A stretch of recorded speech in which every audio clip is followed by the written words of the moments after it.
Muy buenos días y muchas gracias. Estoy muy contento de poder compartir con ustedes parte del trabajo que hacemos en el Sistema Nacional de Publicaciones Científicas y Humanísticas de la CECITI y de la CECITI Federal. Y bueno, estoy de verdad contento. Se dijo hace unos momentos que hoy va a ser una primicia, no es una mentira, porque el día de hoy les voy a mostrar cuál es el plan que tiene la Secretaría de Ciencia Federal en el tema de las revistas científicas, concretamente con el modelo de evaluación. Antes de iniciar con mi presentación, yo quiero extender un agradecimiento a la Secretaría de Ciencia de Yucatán, a la Universidad Autónoma del Estado de Yucatán, a los directores y directoras de revistas y de las instituciones de la UADY que hicieron posible que yo esté aquí con ustedes el día de hoy. La verdad es que cayó en muy buen momento esta invitación. Sé que la invitación ha sido extendida tanto a la subsecretaria de Ciencia y Humanidades, la doctora Violeta Vázquez Rojas Maldonado, y al antropólogo Pedro Obando, quien es el titular del Sistema Nacional de Publicaciones. Por cuestiones de agenda ellos no pueden estar aquí con nosotros, pero era muy importante que presentáramos, porque ya nos surge que esto se dé a conocer. No solamente lo haremos con ustedes aquí en el estado de Yucatán, sino que esta es la política en materia editorial académica que tiene la Secretaría y que queremos que se conozca porque como van a ver ahora en mi presentación, hay unos temas muy importantes que van a ocurrir en este primer semestre del año y que tiene que ver con todo lo que se ha dicho hasta este momento. Bueno, como les decía, también les extiendo este saludo de parte de la doctora Violeta Vázquez Rojas Maldonado y el antropólogo Pedro Bando, quienes insistían en que era muy importante que estuviéramos aquí con ustedes. El día de hoy les voy a hablar de dos cosas, pero pueden ver ahí en los objetivos que uno está más en negritas que otro. El primero de ellos dice presentar una síntesis del trabajo realizado en el Sistema Nacional de Publicaciones. Y digo realizar una síntesis porque en realidad ustedes tienen que saber que nosotros empezamos a operar como tal, como equipo de trabajo, que en ese entonces éramos 5 personas y el día de hoy solo somos 4. Empezamos hace un año, en marzo del año pasado. Entonces les voy a mostrar un poco cuál ha sido ese recorrido desde que se formalizó el Sistema Nacional de Publicaciones, pero sobre todo el día de hoy les voy a hablar de lo segundo, que es hablar del modelo de evaluación de las revistas científicas, de las revistas académicas. Casi siempre digo revistas científicas y decimos ahí en el área, pero es injusto en el sentido de que también hay revistas de humanidades. Más bien son las revistas académicas.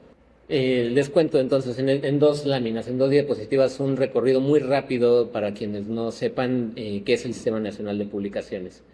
Si hacemos una analogía de los sistemas nacionales que tiene la Secretaría de Ciencia, existen, como ustedes saben, el Sistema Nacional de Investigadores e Investigadoras, el SNI, el Sistema Nacional de Posgrados, el SNP, y nosotros tenemos una mala suerte de que todavía no podemos hacer el acrónimo tan fácil como SNI o SNP, porque nosotros seríamos algo así como SNP y CIH. Es dificilísimo de pronunciar. Mejor decir que somos el Sistema Nacional de Publicaciones. Hagamos esa analogía, estamos a ese nivel. Somos un sistema que reconoce a las publicaciones académicas de nuestro país. Empezamos a operar el año pasado y como muchos y muchas de ustedes saben, lo primero que hicimos tenemos que tener un mapeo, una radiografía de dónde están y cuáles son las condiciones en las que trabajan las revistas académicas de México. Ese fue una vez que se conformó el equipo de trabajo, teníamos ese primer objetivo con mucha claridad, ¿no? Vamos a identificarnos, vamos a saber dónde están. Y entonces hicimos un cuestionario diagnóstico que estuvimos preparando desde el mes de marzo del 2025 y que lanzamos en el mes de junio y julio del año pasado y en el cual tuvimos una respuesta de más de 600 revistas, pero haciendo un descarte de la información que no era pertinente, porque muchas personas, como el diagnóstico estuvo abierto, hubo muchas revistas que no cumplían con los requisitos de ser revistas académicas o que no entendieron bien el objetivo de esta dinámica, y entonces haciendo esa reducción, hemos identificado en ese mapeo al menos 520 y tantas revistas que sí cumplen con los criterios de ser para que sean consideradas como revistas académicas. Imagínense el tamaño de la complejidad de esto. Vaya, en un sistema nacional no es la complejidad del Sistema Nacional de Investigadores e Investigadoras, que nos decían la semana pasada que solamente en este año esperan tener una solicitud de 18,000 personas que intentan ingresar. Ese es un monstruo en términos de tamaño. Este también es un monstruo en términos de que tratamos de recoger y de hacer un trabajo que impacte positivamente en las revistas de todo el país Y qué difícil y qué distinto es el hacer edición en Yucatán, pero el hacer edición en Monterrey, el hacer edición en la Ciudad de México. Estas condiciones y las variables que ustedes saben que existen, pues hace que sea muy complejo unificar el trabajo, pero aún así lo tenemos que hacer. Entonces hicimos un cuestionario diagnóstico que estuvo abierto y en el cual recogimos información de al menos 532 revistas. Es probable que haya más que no estuvieron al tanto de este primer cuestionario donde tratamos de recoger la información para hacer el mapeo, pero esto se estará haciendo anualmente, hacer un sondeo de cuál es digamos, el estado real que tiene la edición académica en nuestro país. Además de eso, hicimos 3 foros de consulta en el que pudimos hablar con cientos de editores de todo el país. Tuve la fortuna de venir aquí mismo a Mérida el año pasado y donde conocí a muchos y muchas de ustedes en el CICI, que tuvimos nuestro Foro Sur en el mes de septiembre.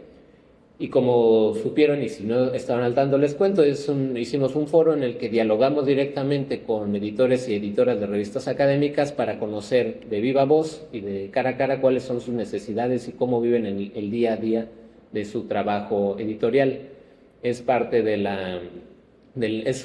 digamos, una política no solo de nuestra área, sino de toda la Secretaría de Ciencia. Es una encomienda de la doctora Rosa Orariz, que siempre que se vaya a lanzar una política pública, pues tiene que primero hacerse un consenso entre la gente que debería de ser beneficiaria de esa política pública. Entonces no fue la excepción el caso de las revistas académicas, y por eso hicimos estos 3 foros de consulta, en donde mediante 3 mesas de trabajo estuvimos dialogando de temas muy concretos y específicos que nos dieran información a nosotros para generar un modelo de evaluación de revistas, que es lo siguiente que tiene que ocurrir. No puse la lámina aquí, pero es importante también mencionar que antes del cuestionario diagnóstico y antes de los foros de consulta se conformó un grupo técnico asesor, en donde nuestro trabajo de 5 personas en ese entonces estaba acompañado por expertos y expertas en materia de edición académica de los principales sistemas de indexación de nuestro país, como es Latindex, Redalic, Cielo México, la Dirección de Bibliotecas de la UNAM. Ese grupo de expertos y expertas pues nos ha acompañado en todo este camino y nos sigue acompañando y nos ayuda a tomar las mejores decisiones para que no sea un trabajo desinformado. Eso es algo todo eso ocurrió el año pasado y ustedes podrán decir, pues es que ¿qué están haciendo? Porque en un año no hemos visto ningún avance.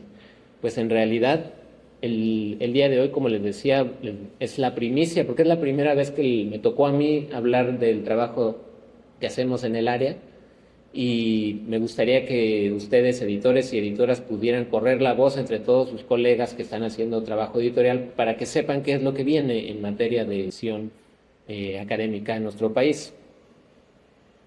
Bueno, entonces les voy a hablar de un modelo de evaluación y seguramente ahorita ya hay algún editor o editora que está pensando, ¿otro modelo de evaluación? Si yo ya estoy en Latindex, si yo ya estoy en Redalic, si yo ya estoy en Cielo, ¿por qué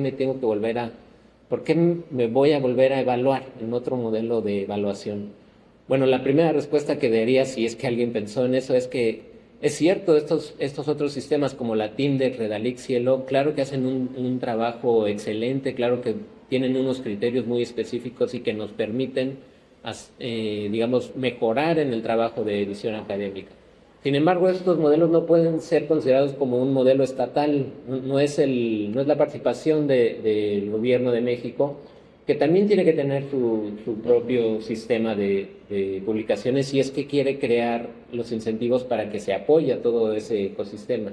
Esa es una de las primeras respuestas que les daría, y otra respuesta que me gustaría darles, si piensan en por qué otro modelo de evaluación, es que en realidad, si ustedes, editores y editoras, su revista ya está indexada en Redalic, en Latindex, en Cielo, es muy probable que vaya a estar también aquí, porque muchos de esos criterios, yo diría que en unos casos hasta en un 90%, son los mismos criterios de evaluación. Entonces, también alguien podría decir, bueno, entonces si van a ser los mismos, ¿por qué no tomamos la información que hace Latindex o que brinda Cielo? Eso sería muy complicado en el momento en el que venga una convocatoria de apoyos a las revistas por todas las auditorías que tuviera que haber. Entonces es necesario que exista el Sistema Nacional de Publicaciones Científicas y Humanísticas. Nos conviene a todos, nos conviene como usuarios de de la información en donde se transmite el conocimiento, pero también nos conviene como editores y editoras. Y también me gustaría hablar aquí, si es el caso, porque entiendo que hay autoridades que a veces, es el caso afortunado de la UADY, en donde las autoridades sí tienen, digamos, mucho conocimiento de la importancia que tienen las revistas. Es el vehículo principal en el cual se transmite el trabajo de investigación, y entonces muchas veces si se desatiende o si no se apoya a este espacio de la edición, pues se puede ir afectando en otros procesos de la evaluación científica, como es lo que tiene que ver con el SNI. Entonces eso también me gustaría insistirlo. Y antes de que ahora sí ya entre en la carnita de lo que hoy nos compete, otra cosa se me olvidó decir en el trabajo que hicimos el año pasado. Estamos trabajando muy de cerca con el SNI para tratar de alinear en la medida de lo posible todo el trabajo de la edición académica con la evaluación que se hace de los académicos en el SNI. Y uno de esos resultados ya se puede ver en esta evaluación, que por cierto sale la convocatoria para el SNI, sale en la primera semana de abril, se publica, y a partir de la segunda ya se empiezan a recibir las solicitudes. Concretamente hubo un cambio que parece menor, pero no lo es. En el rizoma ustedes pueden llenar, como saben, si a alguien le ha tocado, pues su perfil, desde cuáles son tus títulos, cuáles son tus publicaciones, en dónde has hecho estancias de investigación, una serie de campos que parecen muy cansados y que siempre que alguien tiene que aplicar para el SNI lo sufre. El ideal es que cada que nos llegara un papelito, un reconocimiento, estuviéramos subiendo eso, ¿no? De modo que en el momento en que nos toque ya participar sea muy fácil, pero no lo hacemos así. Cuando nos toca ya participar, ahí nos estamos desvelando toda una semana subiendo todos nuestros documentos. Bueno, pues esos documentos, si bien antes podías tú subir en el SNI una constancia de que fuiste dictaminador o dictaminadora de alguna revista, o de que participabas en algún comité editorial, eso estaba muy ambiguo y estaba en un paquete ahí muy grande que decía evaluaciones. Y tú tenías que ingeniártelas para cómo puedo subir digamos, esta participación y que se evalúe en la justa medida de lo que ha sido.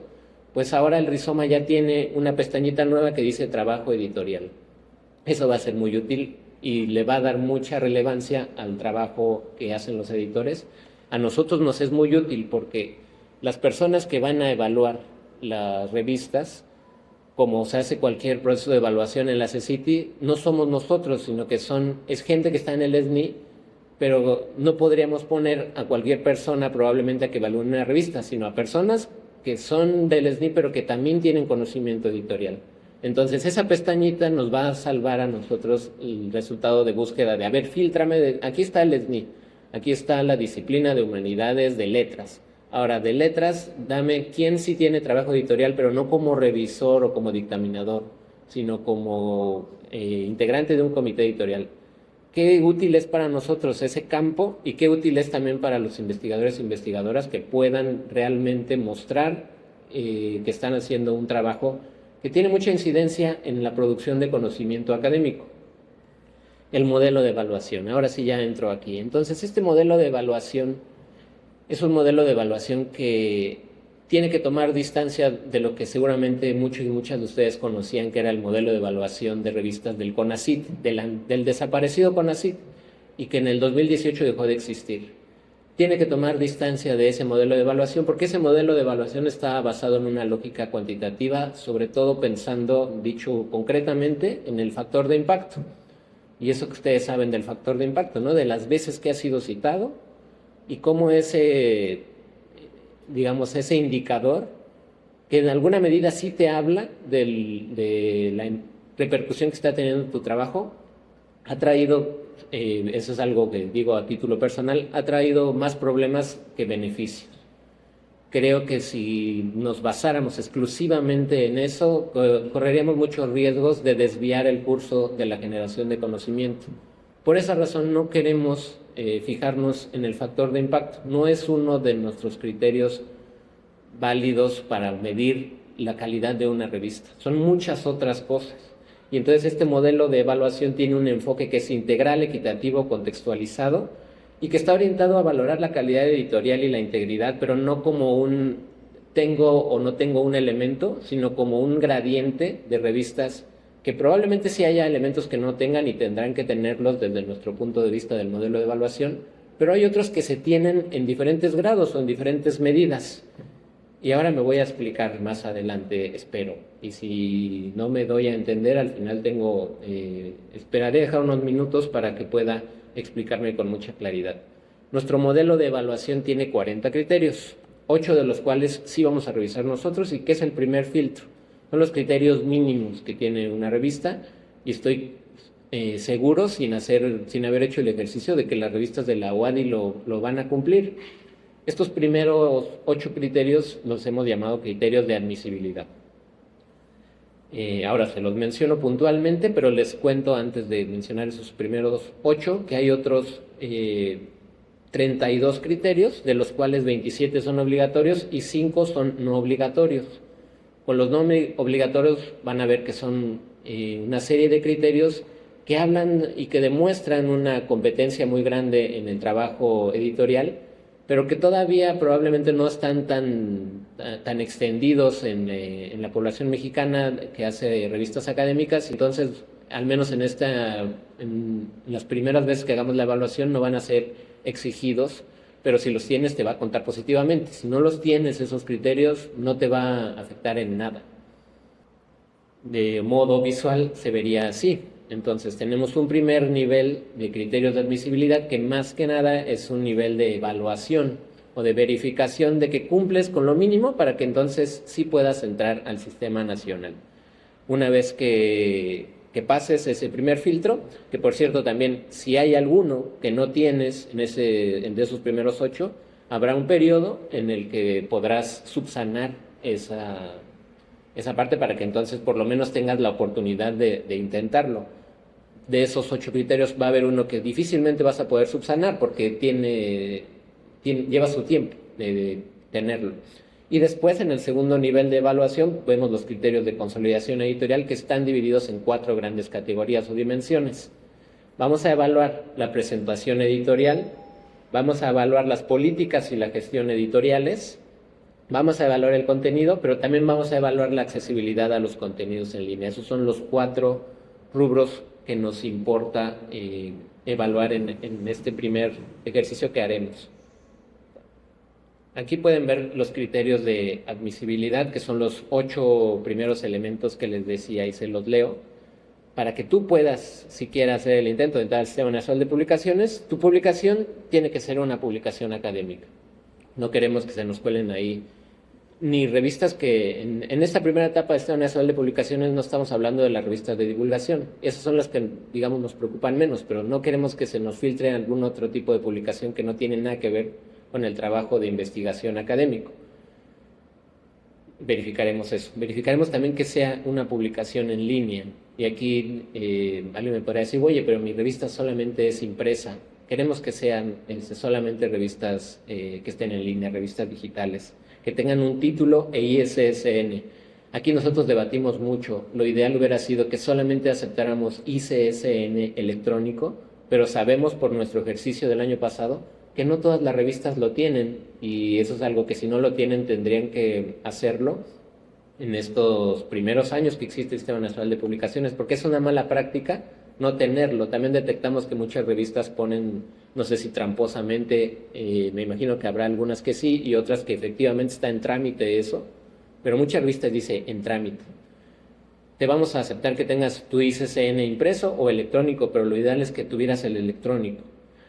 Vamos a vamos a hacer una verificación de la entidad editora, que no se cuelen también aquí espacios de empresas privadas, porque nosotros queremos hacer el trabajo, sobre todo para la edición pública. La identificación de la editora e integrantes de los grupos editoriales tendrá que estar presente en la página. Esto es algo de lo que decía, tal vez no lo tienen ahorita, y si no lo tienen es muy fácil hacerlo, es hacer el trabajo de editar el sitio para que se identifique con mucha claridad quiénes son las personas que hacen ese trabajo. Que tu revista tenga revisión por pares en las diferentes modalidades, pero que tenga una revisión por pares. Que tu revista sea de acceso abierto, y este es uno de los criterios más problemáticos. Porque como saben, existen revistas que cobran y que es clarísimo que lo hacen con una finalidad de lucro, pero hay otras revistas que parece ser que en realidad lo único que están haciendo es pagando, no sé, una traducción o pagando algún servicio menor. Probablemente esas revistas, y aquí lo quiero poner así con el subrayado de probablemente esas revistas, si pueden demostrar que no tienen ahí una finalidad de lucro, puedan entrar. Que tenga una antigüedad mínima de 2 años, eso también nos importa. Tal vez una revista acaba de salir en el 2025 y ha hecho un trabajo increíble, pero con los criterios que nos hemos impuesto, esa revista no podría entrar ahorita, sino hasta el siguiente año. Y que cumplan con la periodicidad que ustedes mismos declaran. Esos son los primeros 8 criterios. Insisto, yo creo que no habrá ningún problema porque pasen esta primera etapa. Luego vienen los otros 32 criterios que están divididos en 4 dimensiones. Como les decía, la presentación editorial, las políticas y gestión, el contenido y la accesibilidad a los contenidos en línea. Esto se va a medir de manera progresiva. Cada una de estas 4 dimensiones tiene a su vez una serie de criterios que se van a evaluar de modo progresivo, es decir, que vamos a poder ver que algunas revistas lo tienen en un grado muy elevado y otras revistas ya lo tienen, pero podrían mejorar. Solo quiero hacer aquí la aclaración de que a partir de la siguiente semana, me estoy adelantando un poco en mis mismas diapositivas, estoy spoileándome, pero a partir de la siguiente semana vamos a hacer un ejercicio piloto de cómo funciona el modelo de evaluación. No es que no lo hayamos hecho, ya lo hicimos, pero lo que queremos es que ahora alguien que no seamos nosotros, que ya lo tenemos muy interiorizado, lo haga, para ver si efectivamente funciona y cuánto tiempo se lleva a hacer esta evaluación. Entonces, la salvedad que les quiero decir es que yo les voy a compartir la presentación y es probable que 1 o 2 se muevan en alguna medida, entonces que no se tome esa presentación como la información pública. En el momento en el que ya esté concluido y finalizado y ya de hecho todas las pruebas que tengan que hacer, eso estará en la página de la CECITI. Esa va a ser digamos, la regla oficial, que va a ser muy parecida a la que les estoy mostrando aquí. La primera dimensión, en la presentación editorial, ¿qué es lo que vamos a evaluar? Pues que tu revista declare con mucha claridad cuál es la temática, cuál es el alcance, cuál es el objetivo que tiene. Que declare también su periodicidad. Que digan, nosotros somos una revista semestral, o somos una revista trimestral, o somos una revista de publicación continua, que es algo muy novedoso y que en algunos otros sistemas todavía no se acepta. Nosotros sí lo aceptaremos. Publicación continua quiere decir que, no sé, si tengo un artículo el día de hoy lo publico y a lo mejor en 2 semanas tengo otro y lo voy publicando y lo voy publicando. Ya esa idea de la periodicidad está anclada al pasado y es una práctica de ciencia abierta que existe y que se debe de reconocer. Incluso también si es el caso, pues que se declare así, ¿no? Que sean muy claras las instrucciones para los autores, que les digan qué es lo que tienen que hacer para los autores y autoras, qué es lo que tienen que hacer alguien que quiere someter un trabajo ahí, cómo lo tienes que enviar. Eso tiene que estar declarado de manera muy clara y sin dudas. Incluso hay revistas como una muy buena práctica, les adelanto, que ponen ahí como un ejercicio de deberías de subir el artículo con estas características. Primero una introducción, un resumen, un objetivo. Eso es muy bueno. Que tengan membretes bibliográficos. Y ustedes, editores y editoras, saben a qué me refiero. Que en la revista aparezca la información ahí es la revista tal, la nueva época, el año 2, volumen 1, este es el DOI de este artículo. Que eso aparezca en cada artículo. Y que se pueda identificar a los autores y a las autoras. El DOI es uno de estos elementos que nos lleva a identificar no solamente se ancla, digamos, a un contenido en concreto, sino que también te puede dirigir al trabajo que han hecho las personas y puedes ver como su perfil en el DOI. Entonces, que tenga la identificación de los autores. Estos son los primeros criterios en la presentación editorial. Luego viene la segunda dimensión, que es la de políticas y gestión editoriales. Estas dos, me regreso tantito, estas 2 dimensiones, la de presentación y la de políticas de gestión editoriales, son las más importantes. Perdónenme, es la de políticas y la que viene es la de contenidos, me he equivocado ahora. Esta es una de las más importantes, la de políticas y gestión editoriales. ¿Qué vamos a ver ahí? Pues vamos a hablar de la composición de los órganos editoriales, que eso pueda estar evidenciado también en la revista. Es una buena práctica que esos órganos editoriales puedan estar conformados no solamente por personas de tu institución, que tengas personas externas. Eso va a ser muy bien valorado y entiendo que también es un problema para algunas instituciones cubrir con ese requisito. Como esta evaluación es una evaluación progresiva, no te podrá poner un tache si no tienes probablemente 2/3 partes de tu órgano editorial con gente de otra institución. Tal vez no te va a poner la mayor calificación, pero eso te va a hablar a ti de, estoy fallando en este aspecto, puedo mejorar. Miren, déjenme adelanto tantito para ser muy claro en lo que estoy diciendo. Ahora voy a regresar. Cuando hablo de que se va a evaluar, cada criterio se va a evaluar con esta reglita, en donde ustedes van a ver que tienes un grado de consolidación o de desarrollo incipiente, el más bajo, en desarrollo, es decir, que ya has estado en otra, has mejorado, pero todavía hay 2 niveles más de mejora, consistente o consolidado. Y me voy a regresar a donde estaba para que entonces vean, cada uno de estos criterios se va a evaluar con esa reglita. Entonces, cada uno de estas casillas se evalúa en esos 4 niveles. La participación externa de autores también es una práctica académica internacional que queremos promover y entiendo la complejidad, ¿no? Como mucha gente no quiere publicar en mi revista y solamente la misma gente de mi institución, como nosotros estamos intentando que esto se ate también a la evaluación de la ciencia y entonces no que se excluya a las personas que quieren publicar en el extranjero, no podemos, y sería algo que desde luego que no queremos hacer, no es deseable que tú le impongas a los investigadores de tu país que publiquen en un solo lado.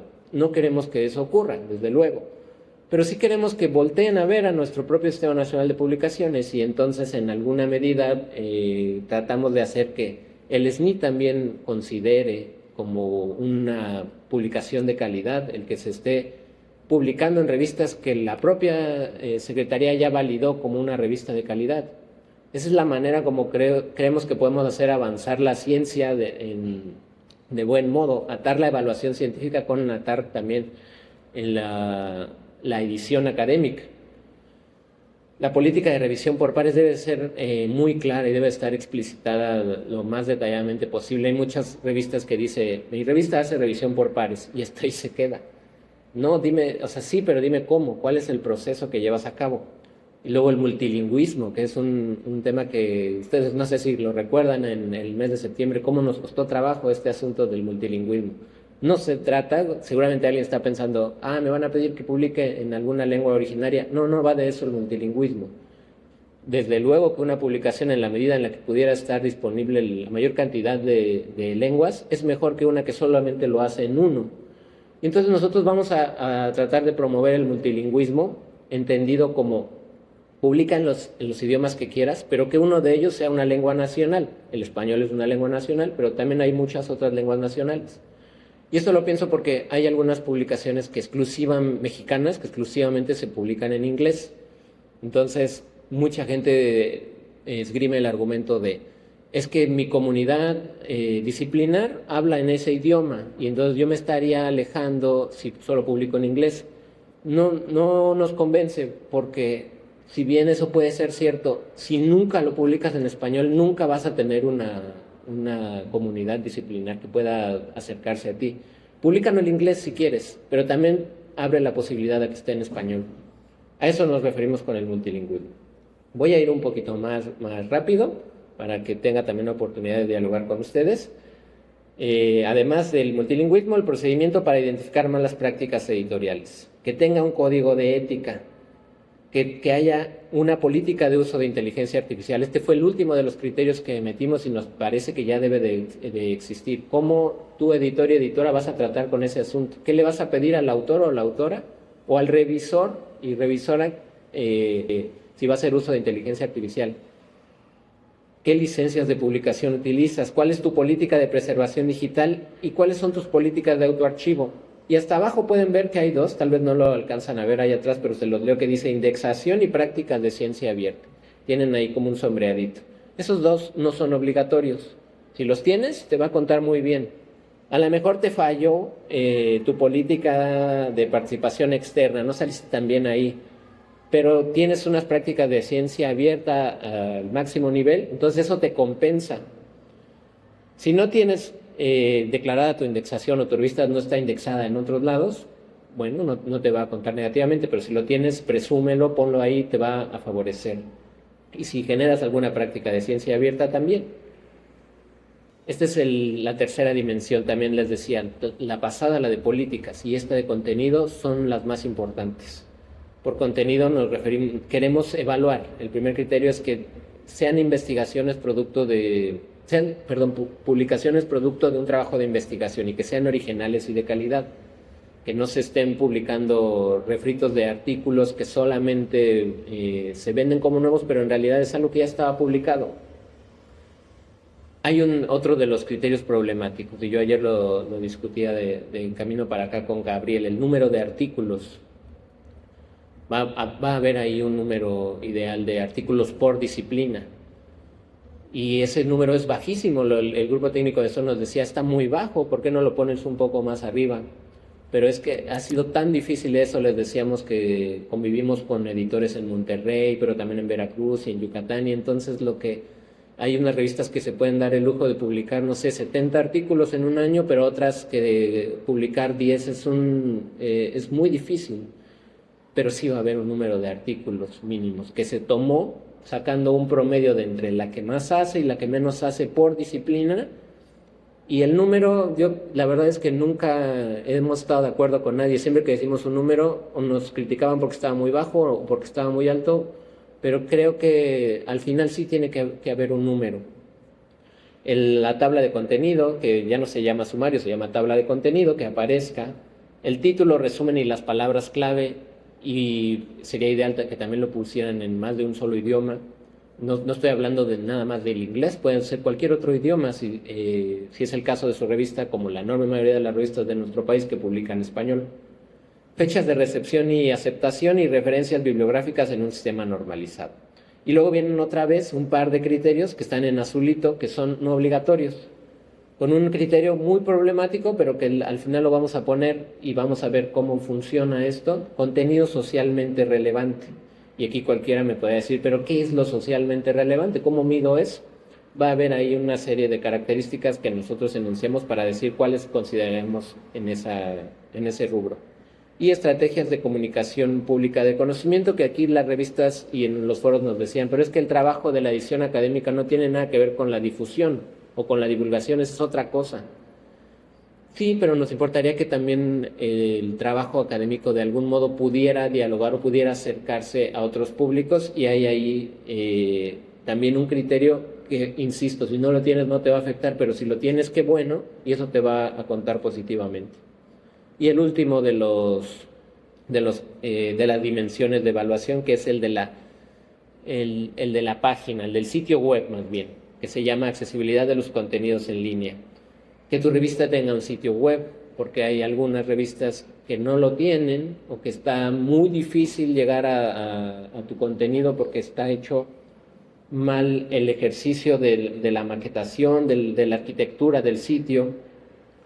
Que se puedan descargar de manera individual tus contenidos, no solamente tu revista, sino que los artículos se puedan descargar de manera individual, que puedas acceder al acervo histórico de la revista, que puedas ver los números pasados, que tengas una política de metadatos, y también qué tan, digamos, aptas y potentes son tus herramientas de búsqueda de contenidos, que si lo puedes filtrar por autor, por título, por año. Vaya, a eso nos referimos con las herramientas de búsqueda. La funcionalidad del sitio web. Y luego va a haber otro criterio no obligatorio, que es el de los estándares de accesibilidad web.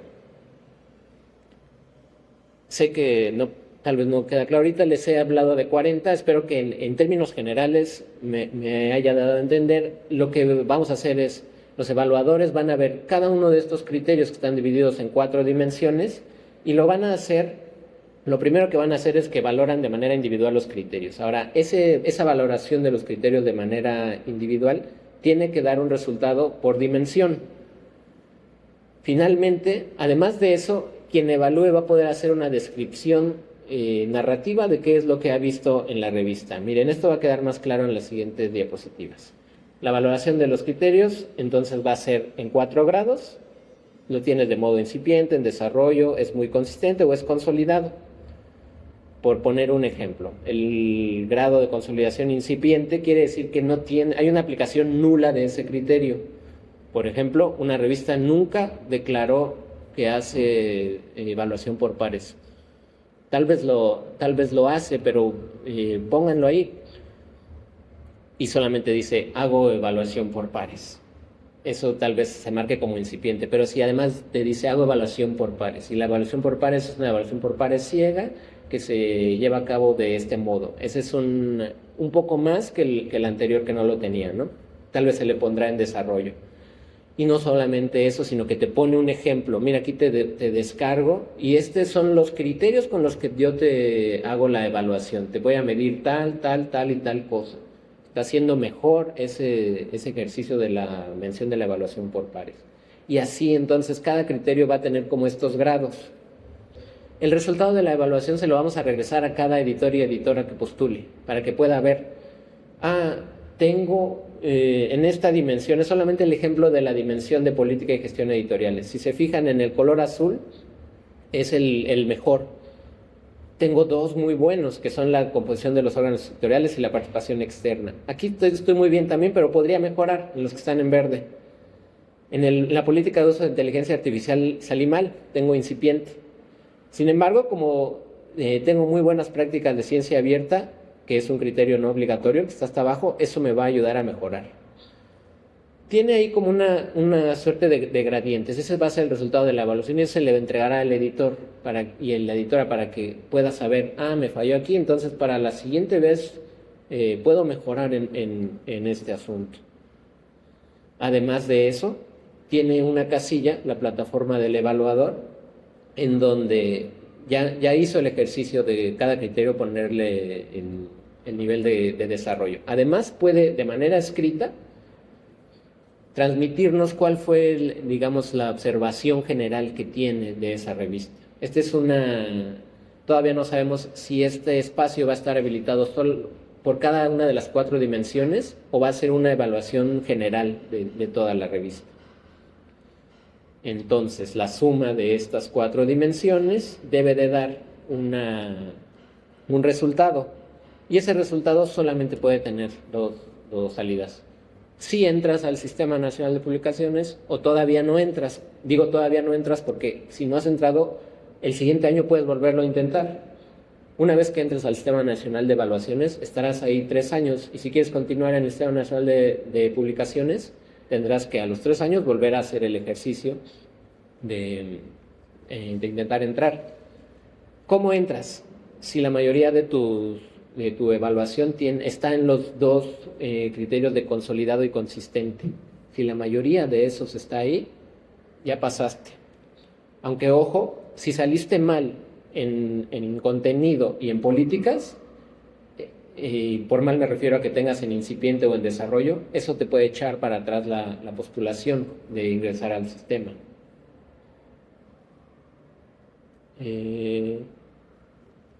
Voy a concluir con la siguiente para tener oportunidad de hablar con ustedes si tienen alguna pregunta. Solo quiero decirles que hasta este punto tenemos ya el método de evaluación. Con la ayuda de algunos editores y editoras de ustedes de la UADY, vamos a hacer no solamente de la UADY, también hay gente de otros estados. Vamos a hacer a partir de la siguiente semana un ejercicio piloto para tratar de afinar lo último que se tenga que afinar. En paralelo, ¿qué está ocurriendo en la Secretaría mientras yo estoy acá? Los lineamientos para el ingreso y permanencia en el Sistema Nacional de Publicaciones Científicas y Humanísticas está en manos de jurídico y esperamos que a más tardar en la primera quincena del siguiente mes eso se nos regrese, hagamos las correcciones que tengan que hacer y pueda salir en el Diario Oficial de la Federación. Una vez que salga en el Diario Oficial de la Federación, esto se habrá formalizado y ya va a existir la posibilidad de que echemos a andar el modelo de evaluación. Primero tenemos que crear ese sistema en términos jurídicos de que exista en el Diario Oficial de la Federación y una vez que exista ahí, entonces ya saldrá la convocatoria para que lo intenten. Desde luego que no queremos que salga una convocatoria y que te digan, tienes 2 semanas para evaluarte. Por eso es muy importante que me hayan dado este espacio aquí, porque queremos que esto ya se empiece a conocer para que se vayan preparando. No me atrevo a dar una fecha concreta de cuándo va a salir esa convocatoria, pero les puedo asegurar que no va a pasar de este semestre. Entonces nos urge que esto ya se dé a conocer. Y les agradezco mucho, perdón si fui muy atropellado, yo quería decir muchas cosas, pero me come el tiempo y prefiero que también me pregunten algo si es que tienen alguna duda. Muchas gracias.